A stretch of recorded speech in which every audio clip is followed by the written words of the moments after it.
Xabaringiz bor, mamlakatimizda joriy yilning 15-yanvar sanasidan boshlab aholini ro'yxatga olish tadbiri amalga oshirilishi belgilangan. Shu maqsadda bugun barcha tashkilot, muassasa, korxonalarda mazkur tadbirning mazmun mohiyatiga qaratilgan seminarlar, davra suhbatlari o'tkazilmoqda. Navbatdagi lavhamizda Surxondaryo viloyatida bo'lib o'tgan ana shunday seminar haqida so'z boradi.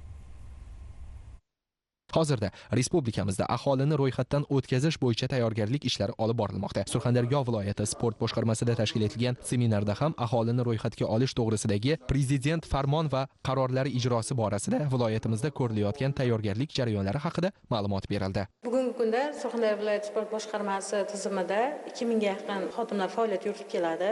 Rahbariyat, trener xodimlar, tex xodimlar hammasi ish faoliyatini olib boradi. Ayni kunlarda yurtimizda boshlanadigan aholini xo'jalik qatlamini ro'yxatdan o'tkazish bo'yicha so'rovnoma tashkil etildi. Bu so'rovnomani tizimda faol ishtirok etib, so'rovnomadan o'tib sertifikatlarga ega bo'lish maqsadida Surxondaryo viloyati sport boshqarmasida seminar tashkil qilindi. Seminarga maxsus seminar o'tkazish uchun tegishli tashkilotdan mutaxassislar jalb qilinib, har bir tizimdagi sport maktabidan 3 nafardan mutaxassis xodimlar chaqirildi. Seminarimiz juda qiziqarli bo'lib o'tdi. Ishtirokchilarni qiziqtirgan barcha savollarga javoblarni berishdi.